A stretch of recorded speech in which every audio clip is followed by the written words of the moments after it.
पवित्र शास्त्र के अंदर एक वाक्या पाया जाता है। वाक्या क्या है कि यीशु मसीह मंदिर के अंदर है, यानी कि और वहां पर वो किसी के लिए गवाही दे रहे हैं, किसी के लिए अच्छा बोल रहे हैं। ये जानते ये समा कब का है?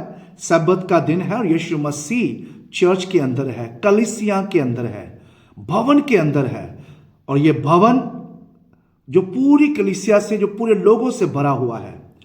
और जैसे ही प्रचार खत्म होता है और समा आता है भेंट देने का, जो कुछ लोग अपनी भेंटें लेकर आए हैं वो उस दान पात्र में डाल रहे हैं और दिखाकर डाल रहे हैं।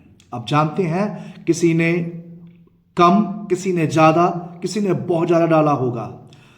और अब जानते हैं एक औरत जो विधवा है, जिसका पति दुनिया में नहीं है, कमाने वाला कोई नहीं है, वो भी उस लाइन में लगी हुई है। उसने भी प्रभु के लिए कुछ लेके आई है, वो भी प्रभु के उस दान में कुछ देना चाहती है, भवन के लिए कुछ करना चाहती है।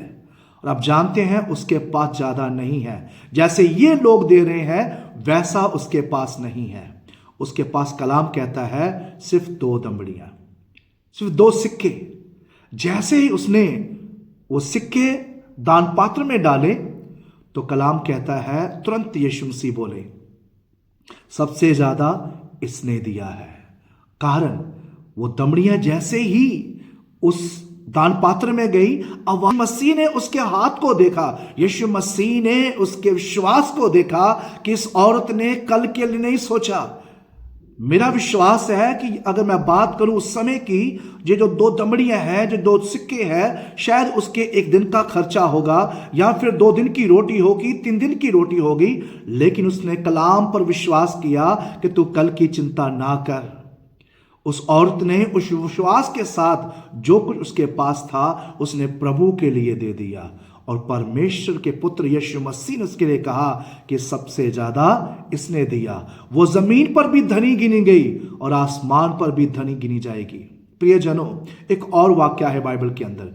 ऐसी एक औरत है, वो भी विधवा है, उसके पास एक बेटा है। अब जानते ये कहानी पुराने नियम में पाई जाती है। दास उसके पास आता है और कहता है मुझे कुछ खाने के लिए दीजिए। उसके पास भी बहुत कुछ नहीं था, उसके पास भी 2 चीजें थी, एक मुट्ठी आटा और कुप्पी में थोड़ा सा तेल। उसने भी जो कुछ उसके पास था उस दास के लिए दे दिया, अर्पित कर दिया। अपने लिए नहीं छोड़ा, ना अपने बेटे के लिए छोड़ा। उसने सब कुछ खुदा के दास के कहे अनुसार उसको दिया। और जैसे ही उसने दिया, कलाम कहता है खुदा के जन ने खाकर उसे बरकत दी। और वो वक्त था अकाल का, वो वक्त था भूखमरी का, वो वक्त था परेशानी का। और उसे ये वायदा दिया कि जब तक अकाल रहेगा तेरे घर में कभी भी किसी वस्तु की कमी नहीं होगी, ना ही आटा खत्म होगा और ना ही कुप्पी में तेल खत्म होगा। जब आप खुदा के लिए देते हैं, जब आप कल की चिंता नहीं करते, तो परमेश्वर है जो आपकी चिंता करता है। प्रियजनों, आप देना सीखो। आप ये मत कहो कि हमारे पास जल्दी ज्यादा होगा तो फिर हम निकालेंगे। खुदा आपका विश्वास को जानना चाहता है। खुदा आपके लिए ठहरा हुआ है। कब आप अपना दिल खोलेंगे और खुदा आपसे कहेगा कि सबसे ज्यादा इसने दिया। क्या हम भी उस कतार में हैं? क्या हम भी ऐसा बनना चाहते हैं कि यीशु मसीह हमारी गवाही दे और यीशु मसीह हमें धनी कहे? आइए हम अपने विश्वास की ओर बढ़े और जो कुछ हमारे पास है, मैं ये नहीं कहता पूरा घर लौटा दो, लेकिन कुछ ऐसा करो कि खुदा आपसे खुश हो जाए। कुछ ऐसा करो कि खुदा आपके नाम की गवाही दे। कुछ ऐसा करो कि आप बरकत वाले हो जाओ। प्रभु आपको आशीष दे।